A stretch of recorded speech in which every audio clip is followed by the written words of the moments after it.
today we are going to discuss about different sources or the main sources of Islamic knowledge. اور اس کے ساتھ ہم پڑھیں گے انشاءاللہ صوفیزم، ڈاکٹرین آف صوفیزم. تو اس میں وہ کیا پڑھنا ہے کہ جو اسلامی قوانین بنے، فقہ بنے وغیرہ، تو اس کی بنیاد کیا تھی، کہ یہ کس بنیاد پر بنا.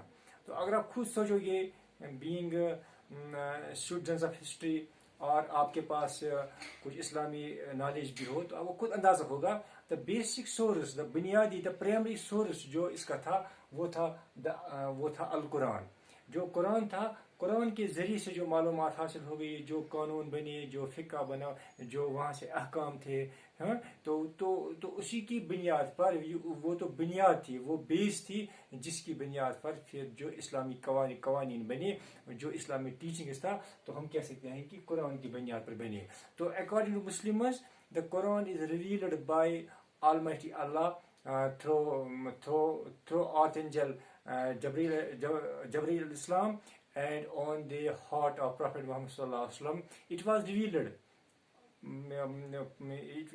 on Prophet Muhammad sallallahu alaihi wasallam through the course of 23 years. تقریباً 23 سال تک یہ قرآن نازل ہوتا گیا. اس میں قوانین تھے، اس میں حکم تھے، مختلف احکام تھے. تو اس کی بنیاد پر پھر اس کی تشریح کی گئی. جو اس کی پہلی تشریح ہے وہ خود حضرت محمد صلی اللہ علیہ وسلم نے اپنے احادیث کے ذریعے سے اس کی تشریح کی. اور بعد میں جو اس کی مفسرین تھے، جن نے اس کی تفسیر کی، کمنٹری کی، ہاں، تو انہوں نے اپنی تفسیر کے ذریعے سے اس کے جو قانون تھے، اس کے جو احکام تھے، ان کو واضح کیا، ان کو سمپلیفائی کیا، لوگوں تک پہنچایا. تو یہ پہلی بنیاد تھی. اس کے بعد the hadith of Prophet Muhammad sallallahu alaihi wasallam, they are the sayings of Prophet Muhammad sallallahu alaihi wasallam, what Prophet sallallahu alaihi wasallam did, what he approved. تو اس کو کہتے ہیں سنت، ہم اس کو کہتے ہیں، یا ان کی جو سینگس ہیں ان کو ہم حدیث کہتے ہیں. تو جو دوسرا سورس ہے وہ یہی حدیث ہے، وہ یہی جو ان کی حدیث کلیکشن ہے، جو حدیث کی بکیں ہیں. آپ نے نام سنا ہوگا، بخاری ہے، مسلم ہے، ترمذی ہے، ابن ماجہ ہیں وغیرہ.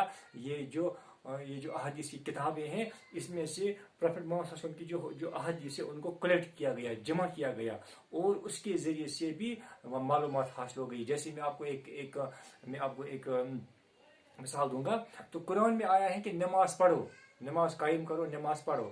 لیکن کیسے پڑھیں گے، کس وقت کتنے رکعتیں پڑھیں گے، کیسے پڑھیں گے، کس طریقے سے پڑھیں گے، وہ ڈیٹیل قرآن میں نہیں ہے. You can get that detail, that specified detail from the حدیث کلیکشن. وہ آپ کو حدیث سے ملے گا. تو حدیث میں یہ کلیکشن، جو حدیث کلیکشن ہے، اس میں سے آپ کو یہ ملے گا کہ how to pray, what are the methods of pray, how to pray. وہ آپ کو وہ چیزیں، وہ تفصیل آپ کو ملے گی، وہ آپ کو یہاں نہیں ملے گی، بلکہ وہ آپ کو قرآن میں، وہ آپ کو حدیث میں ملیں گی. تو جو دوسرا بڑا سورس ہے وہ حدیث ہے. The second important source of Islamic knowledge is the collection of sayings of Prophet Muhammad that are hadith. اور اس کے بعد بعد میں جو علماء آئے، انہوں نے قانون بنائے، جیسے نکاح کا قانون، جیسے وراثت کا قانون، باقی ان کو پورا مرتب کیا، قرآن اور حدیث سے ان کو لیا. تو اس کو فقہ بولتے ہیں، یا اس کو ہم بولتے ہیں جورسپروڈنس، ہم اس کو انگلش میں بولتے ہیں. تو وہ کیا تھا، وہ ان کی اسلامی کو قانون بنانا. خود انہوں نے اپنے ذہن سے نہیں بنایا، بلکہ قرآن اور حدیث سے نکالا اور اس کے سے مختلف قانون بنائے. تو کبھی ایسا بھی ہوا کرتا تھا کسی مسئلے میں، جب اسلام دور دراز علاقوں تک پھیلتا گیا، جب شہر بن گئے، جب اربنائزیشن ہوئی، پھر کچھ ایسے مسائل بھی آ گئے that were not found in قرآن اینڈ حدیث. وہ اس میں نہیں ملتے تھے ڈائریکٹلی. اب اس وقت کیا، اس وقت کے جو علماء تھے، اسکالرس تھے، انہوں نے اس کو قیاس بولتے ہیں. انہوں نے اپنی سوچ سے قرآن اور حدیث کی جو انہوں نے فہم حاصل کیا تھا، اس کے ذریعے سے کچھ مسائل نکالے، تو جس کو قیاس بولتے ہیں. اس کے بعد 4 اسکولز آف تھاٹ آ گئے. تو انہوں نے یہ مسئلے نکالے، حتیٰ کہ ان میں کسی مسئلے پر اختلاف بھی ہوا، لیکن چاروں نے ایک دوسرے کو مانا. ان کو بولتے ہیں شافی، حملی،